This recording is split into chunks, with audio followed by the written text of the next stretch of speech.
Hello and welcome to the Flipping and Wholesaling Houses in New York show. I'm Michael Pinter. I teach you how to start flipping or wholesaling houses in New York, or if you're already doing it, how to grow your business. I got one yesterday from a guy. It's a good question. How does the inspection process work in New York? So there's so much to talk about here. I could probably go on for 2 hours. So let's talk about what an inspection is, what it's not. So there's something that you're going to do if you get a retail mortgage. You're going to have to get an appraisal. An inspection is not an appraisal. An appraisal is a subjective assessment of what the value of a property is. An inspection is an inspection to find out if there's anything going on in the house. So it's an inspection of the systems, it's an inspection of the interior and the exterior. Now, there are a lot of people throughout the country who do this, who go and get an inspection every time they buy a house. I never get an inspection when I buy a house. So a lot of the times what they do is they get an inspection, and some of them use it as a tool to get the seller to lower the price. Because here's the truth. Even if the house is perfect, the inspector is going to find something wrong with it. That is the truth. What happens on an inspection, so when I sell a property to a retail buyer, so also when I sell it to a cash buyer, let's say on a wholesale situation, they don't get an inspection either. In New York, an inspection probably costs somewhere between $300 and $600.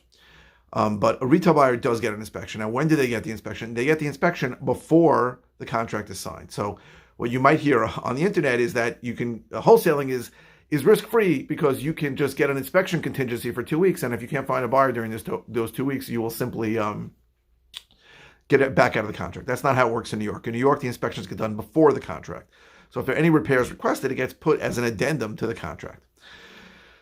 So inspections get done all the time. They always find something. And then when you're as a seller, you have the opportunity to negotiate, right? I've gotten inspections that produced a list of 25 repairs that they wanted to make. You can just simply say, no, I'm not doing any of them. Or you can say, I'll do 1, 13, and 15. It depends what they are. It's a negotiation. I don't do them on properties I buy. Now, why don't I do them? First of all, it's an expense. Second of all, as I said, they're always going to find something. And I can pretty much, at this point in my career, eyeball what needs to be done, what doesn't need to be done. Have I missed something?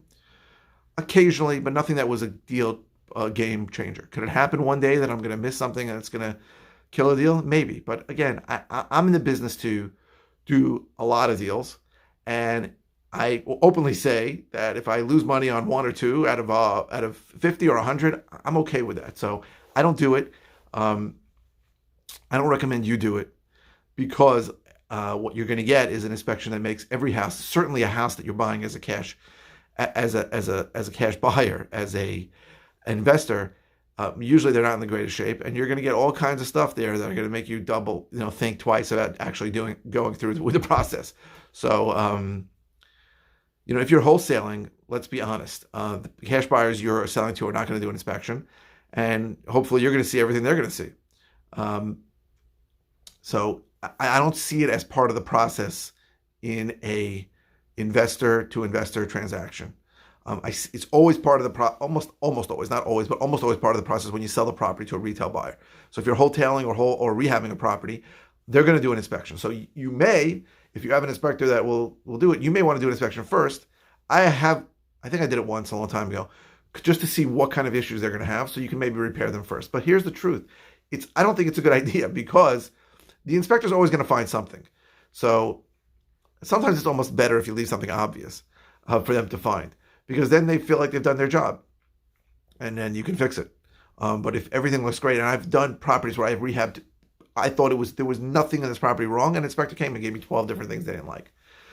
That happens. So I don't know what to tell you, whether you want to do an inspection or not. I don't. I never do them. I almost always have them done when I sell property to a retail buyer. And then it's up to you to negotiate whether you want to do what the inspector said or not. So if they're minor things, very often the buyer will, right, John? Even if you do everything on the list, they'll find other shit. That's true. Very often, if they're minor things, the buyer will say no. Sometimes it's really a negotiating tool. I know for a fact that there are certain attorneys and certain realtors who tell buyers to go into the transaction high and say, don't worry, after the inspection comes out. I just had a situation like that. Somebody came in, it was a high price, I thought I liked it, and then they asked for $10,000 in repairs for a roof that I had just redone 3 months before.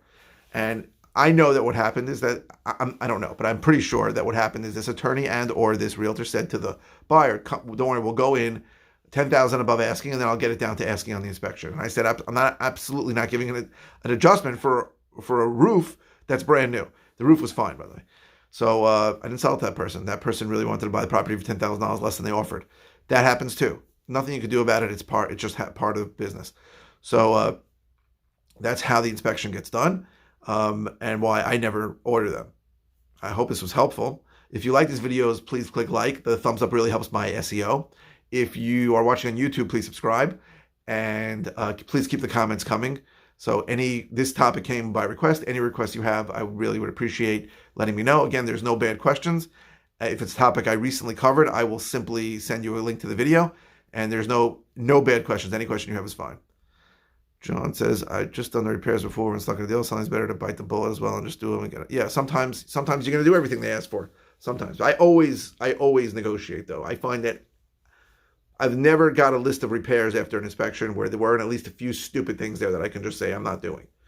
But it depends. Sometimes I don't want to do the stupid things, and I don't want to do the major things because they're more expensive.